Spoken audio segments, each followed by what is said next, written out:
বন্ধুরা, আমরা অনেক সময় বাজার থেকে ব্রকলি কিনে নিয়ে এসে থাকি এই রকম শীতের সময়।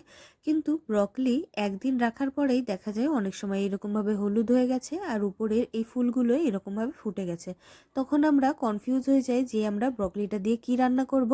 তখন আপনারা এই রেসিপিটা তৈরি করতে পারেন। তবে চলুন আর দেরি না করে রেসিপিটা দেখে নিই।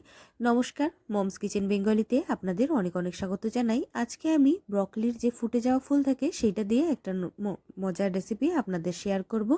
রেসিপিটা প্রথম থেকে শেষ পর্যন্ত দেখার অনুরোধ করছি। আসুন রেসিপিটা শুরু করি। আমি ব্রকলিটাকে ভালোভাবে কেটে ধুয়ে পরিষ্কার করে নিয়ে জলের ভেতরে সেদ্ধ দিয়ে দিয়েছি। ব্রকলিটা খুব ভালোভাবে আমি কিছুক্ষণ ঢাকা দিয়ে লবণ দিয়ে সেদ্ধ করে নিয়েছি। ব্রকলিটা সেদ্ধ হয়ে গেছে। এখন ছাঁকনির সাহায্যে ব্রকলিটাকে আলাদা করে নিচ্ছি জল থেকে। ব্রকলিটাকে কিছুক্ষণ আমরা এইরকমভাবে ছাঁকনির মধ্যে রেখে দেবো যাতে জলটা বেরিয়ে যায়। আমি একটা পাত্র নিয়ে নিয়েছি, এর মধ্যে আমি দিয়ে দিচ্ছি অল্প পরিমাণে ময়দা আর এর মধ্যে দিয়ে দিচ্ছি আমি অল্প করে কর্নফ্লাওয়ার। বন্ধুরা, আপনারা কর্নফ্লাওয়ারের জায়গায় অ্যারারুটের ব্যবহারও করতে পারেন। এবার আমি অল্প অল্প করে জল দিয়ে একটা ব্যাটার তৈরি করে নেব। একবারে বেশি জল আপনারা ব্যাটার তৈরি করতে ব্যবহার করবেন না, অল্প অল্প করে জল দিয়ে আপনারা ব্যাটারটাকে তৈরি করে নেবেন। আমাদের ব্যাটারটা এমন তৈরি করতে হবে যাতে ব্যাটারটা না বেশি পাতলা হয় বা না বেশি ঘন হয়। আমি এখন ব্যাটারটার ভেতরে দিয়ে দিচ্ছি অল্প করে হলুদ আর দিয়ে দিচ্ছি স্বাদ অনুযায়ী লবণ আর লঙ্কার গুঁড়ো। আপনারা যতটা ঝাল খেতে পছন্দ করেন সেই অনুযায়ী আপনারা লঙ্কার গুঁড়োর পরিমাণ বেশি বা কম দেবেন।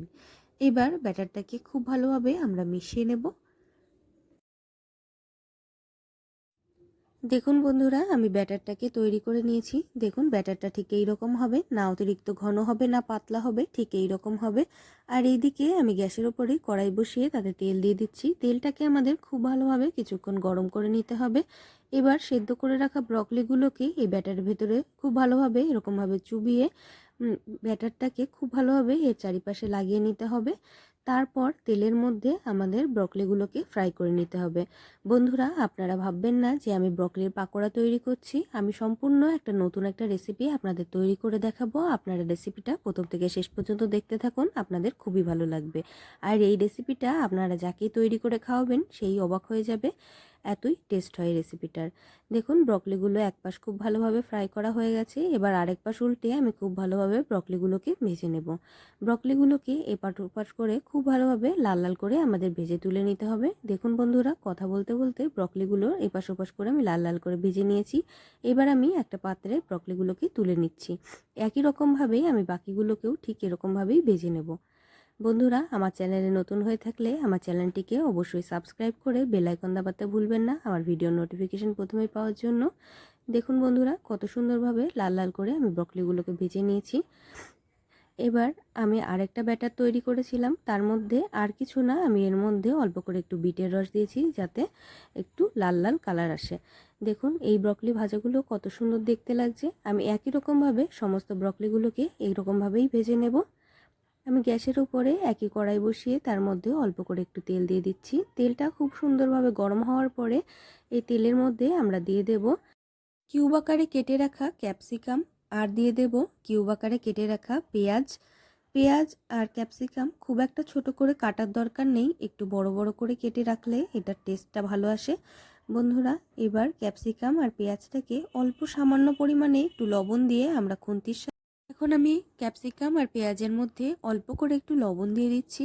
লবণ দিয়ে আবার ক্যাপসিকাম আর পেঁয়াজটাকে খুন্তির সাহায্যে একটু হালকা করে নাড়িয়ে ভেজে নেব। খুব বেশি ভাজার কোনো প্রয়োজন নেই, হালকা করে ভাজলেই হবে। পেঁয়াজ আর ক্যাপসিকাম আমাদের কিছুক্ষণ হালকা করে ভেজে নেওয়া হয়ে গেছে। এখন আমি একটা সস তৈরি করে নেব। আমি একটা পাত্র নিয়ে নিয়েছি, ওর মধ্যে আমি দিয়ে দিয়েছি সয়া সস, চিলি সস আর অল্প করে টমেটো সস দিয়ে দিয়েছি, স্বাদ অনুযায়ী অল্প পরিমাণে চিনি আর দিয়ে দিয়েছি চিলি ফ্লেক্স। এবার সসের মিশ্রণটাকে আমরা এর ভেতরে ঢেলে দিয়ে খুব ভালোভাবে কিছুক্ষণ নাড়ি চাড়িয়ে মিশিয়ে নেব। তারপর আমরা যেই ব্রকলির পাকোড়াগুলো তৈরি করেছিলাম সেইগুলো এই সসের মধ্যে দিয়ে খুব ভালোভাবে আমাদের নাড়ি চাড়িয়ে তাকে মিশিয়ে নিতে হবে। বন্ধুরা, আমার এই রেসিপিটা একবার অবশ্যই আপনারা বাড়িতে বানিয়ে ট্রাই করবেন। আপনারা একবার যদি এই রেসিপিটা বাড়িতে বানিয়ে খেয়ে দেখেন তাহলে আপনাদের এইটা বারবার বানিয়ে খেতে ইচ্ছা করবে, এতটাই স্বাদ হয়। এবার আমি অল্প করে একটুখানি বিটের রস নিয়ে নিয়েছি একটা পাত্রে, তার মধ্যে অল্প করে কর্নফ্লাওয়ার দিয়ে বিটের রসটা আমি এই এই রেসিপিটার মধ্যে দিয়ে দিচ্ছি। বন্ধুরা, এটা দিলে এর স্বাদটা আরও ভালো আসে, আর কালারটা দেখতেই পাচ্ছেন কতটা সুন্দর এসছে। তবে আপনারা চাইলে এটা নাও ব্যবহার করতে পারেন, তবে ব্যবহার করলে এটা কিন্তু স্বাদটা আরও বাড়িয়ে দেয়। এবার কিছুক্ষণ খুন্তির সাহায্যে এরকমভাবে নাড়িয়ে নিয়ে তারপর প্লেটে নামিয়ে নিলেই রেসিপিটা রেডি। আমার এই রেসিপিটা আপনাদের কেমন লাগলো আপনারা অবশ্যই আমাকে কমেন্ট করে জানাবেন। আর এরপর থেকে আপনাদের ব্রকলি কখনো এরকমভাবে লাল হয়ে গেলে আর কখনো আপনারা ফেলে দেবেন না। এই রেসিপিটা একবার অবশ্যই বানিয়ে ট্রাই করবেন। ভালো থাকবেন, সুস্থ থাকবেন।